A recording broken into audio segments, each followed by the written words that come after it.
ಎಲ್ರಿಗೂ ನಮಸ್ಕಾರ. ನಾನು ನಿಮ್ಮ Charitha Konkal. So Indian youth Congress national joint secretary. So actually ನಾನು ಇವತ್ತು ಬುಕ್ ನೋಡ್ತಾ ಇದ್ದೆ. ಸಡನ್ ಆಗಿ ಹಲವಾರು ಘಟನೆಗಳು ನಮ್ಮ ಹಿಂದೆ ನಡೆದೋಗಿರುತ್ತೆ, ಹಲವಾರು ವರ್ಷಗಳಿಂದ ನಡೆದೋಗಿರುತ್ತೆ, ಬಟ್ ಯಾವತ್ತೂ ಮುಂಚೂಣಿಯಲ್ಲಿ ಬಂದಿರಲ್ಲ. ಸೊ ಕಣ್ಣಿಗೆ ಕಾಣಿಸಲಾರಂಗೆ ಮಾಯವಾಗಿರುತ್ತೆ. ಅಂದರೆ 1960ರಲ್ಲಿ ನಡೆದಂಥ ಒಂದು ಘಟನೆ ತುಂಬ ಅದ್ಭುತವಾಗಿದೆ. ಒಂದು ಹಾರರ್ ಮೂವಿ ನಮ್ಮ ಕರ್ನಾಟಕದಲ್ಲಿ ಆದಷ್ಟು ಕಮ್ಮಿ ಆಗಿದೆ ಹಾರರ್ ಮೂವಿ. ಸೊ ಹಿಂದಿಗಳಲ್ಲಿ ನೋಡ್ತೀವಿ, ತೆಲುಗು ನೋಡ್ತೀವಿ, ತಮಿಳು ಭಾಷೆಯಲ್ಲಿ ನೋಡ್ತೀವಿ, and ಕೇರಳ ನೋಡ್ತೀವಿ. ರೀಸೆಂಟಾಗಿ ಹರಿಯಾಣದಲ್ಲಿ ಒಂದು ಭಾಷೆಯಲ್ಲಿ ನಾವು ನೋಡ್ತೀವಿ ಹಾರರ್ ಮೂವಿ ಹೆಂಗಿರುತ್ತೆ ಅಂತ. ಸೊ ನನಗೆಲ್ಲ ಒಂದು ಕಡೆ ಈ ಒಂದು ಸ್ಟೋರಿ ಕೇಳಬೇಕಾದ್ರೆ, ನಾನಾಗಿ ನಾನು ತಿಳ್ಕೊಬೇಕಾದಾಗ ಆ ಒಂದು ಯೋಚನೆ ಮಾಡ್ತದೆ, ಬೆಸ್ಟ್ ಮೂವಿ ಕೊಡ್ಬೋದು ಕರ್ನಾಟಕದಲ್ಲಿ ಒಂದು ಹಾರರ್ ಮೂವಿ ಅಂತ ತುಂಬ ಹೆಮ್ಮೆ ಆಗ್ತದೆ. ಈ ಒಂದು ಮೂವಿಗೆ ಜೀವ ತುಂಬಿದವರು ನನ್ನ ಗೆಳೆಯರಾದ ನಿರ್ಮಾಪಕರು ಶಶಿಕಾಂತ್ ನಟೇಕರ್ ಅವರು.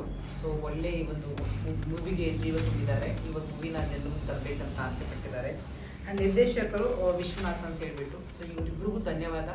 ಇಂಥ ಒಂದು ಮೂವಿನ ನಮ್ಮ ರಾಜ್ಯದಲ್ಲಿ ತಗೊಂಡ್ಬರ್ತಿದ್ದು ನನಗೆ ತುಂಬ ಹೆಮ್ಮೆ ಆಗಿದೆ. ತಾವು ಕೂಡ ಈ ಒಂದು ಮೂವಿನ ನೋಡಿ ಸಹಕಾರ ಮಾಡಿ, ಇಂಥ ಹೊಸ ಹೊಸ ವ್ಯಕ್ತಿಗಳಿಗೆ ಸಪೋರ್ಟ್ ಮಾಡಿ, ಸಹಕಾರ ಮಾಡಿ, ಕನ್ನಡಿಗರಿಗೆ ಬೆಳೆಸೋಣ, ಕನ್ನಡವನ್ನು ಉಳಿಸೋಣ. ಜೈ ಹಿಂದ್, ಜೈ ಕನ್ನಡ. Thank you.